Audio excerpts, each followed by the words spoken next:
Biologie du SEN et méthode Faro. Chez Faro, le symptôme n'est pas l'ennemi. Il ne s'agit pas non plus d'un « message magique ». C'est une réponse adaptative qui s'inscrit dans une histoire.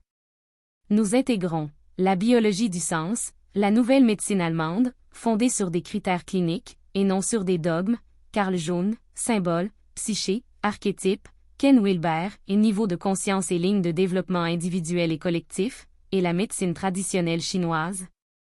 L'énergie comme processus avec une pratique clinique vérifiable, et non comme mysticisme.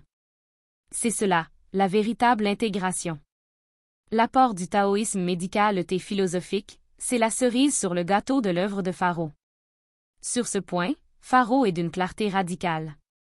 Le taoïsme médical, il ne s'agit ni de spiritualisme, ni de mysticisme, ni d'ésotérisme. C'est un modèle médico-philosophique fondé sur des millénaires d'observations cliniques, une logique processuelle, une compréhension de l'équilibre, du changement et de l'adaptation, ainsi qu'une lecture dynamique du corps et de l'énergie.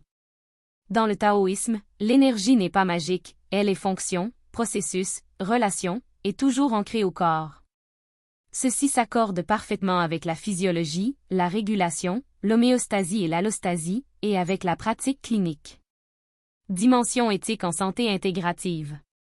En santé, le savoir n'est pas neutre, il est vital. Tout professionnel qui ne s'interroge pas sur son cadre épistémologique risque, involontairement, de causer du tort.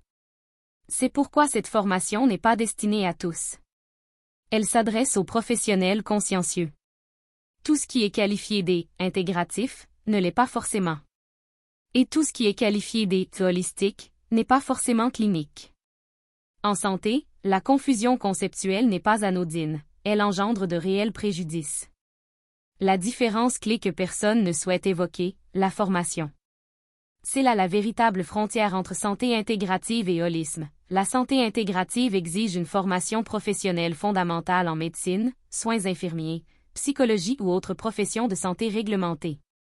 Elle nommait jamais l'anatomie, la physiologie, la physiopathologie, la sémiologie, le diagnostic clinique, l'évaluation des risques, ni la responsabilité légale et éthique. L'approche intégrative individualise, ne sérialise pas, contextualise le patient, s'écarte du modèle hégémonique sans renier la science, propose des traitements personnalisés et non des protocoles aveugles. L'holisme non clinique ne requiert pas de formation médicale. Il ne distingue pas toujours les niveaux d'analyse et n'évalue pas systématiquement les risques. Il peut ignorer la biologie et confondre croyance et traitement. Inspirant, certes, mais clinique, pas nécessairement. La santé intégrative sans syncrétisme. Elle ne mélange pas les connaissances au hasard, mais avec discernement. Par conséquent, elle ne remplace pas la médecine par les croyances, n'interrompt pas les traitements sans évaluation, ne propose pas de solution unique et n'agit pas sans cadre épistémologique. Intégrer, c'est organiser les niveaux, non les effacer. Résumé de Faro. L'holisme n'est pas clinique. La santé intégrative, si. C'est là la différence fondamentale. Il ne s'agit ni d'une opinion, ni d'une croyance, mais d'une différence épistémologique, scientifique, éthique et professionnelle. Pourquoi l'holisme n'est-il pas clinique? L'holisme peut être philosophique, spirituel, symbolique, expérientiel, préventif, de soutien et procurer un sentiment de bien-être. Mais il n'est pas clinique car il ne requiert pas de diagnostic professionnel, il ne repose pas nécessairement sur l'anatomie et la physiologie, il n'évalue pas les risques cliniques, il ne se conforme pas au cadre réglementaire et il n'engage pas la responsabilité légale en matière de santé.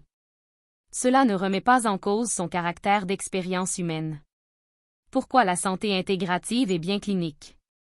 La santé intégrative découle d'une formation formelle en soins de santé, maintient le diagnostic, évalue les risques et les bénéfices, individualise les traitements, intègre les connaissances sans perdre de vue le corps et assume la responsabilité éthique de ses actions. Elle intègre sans diluer. Elle s'enrichit sans abandonner la pratique clinique. L'erreur dangereuse. Le problème n'est pas l'holisme en soi. Le problème est de le présenter comme une pratique clinique.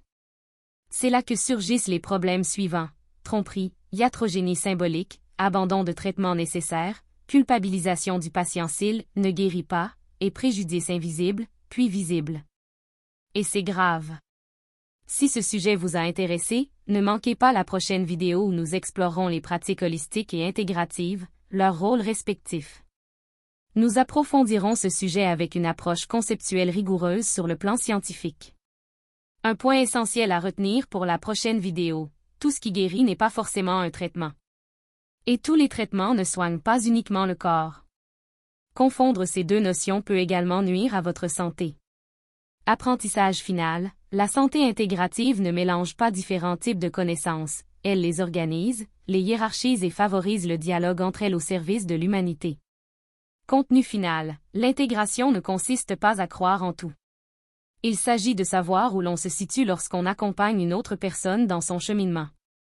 N'oubliez pas que ces vidéos complètent la formation « Biologie du sens » qui fait partie du modèle et de la méthode intégrale de Faro. Abonnez-vous à la chaîne, aimez, commentez et partagez cette vidéo pour sensibiliser le public.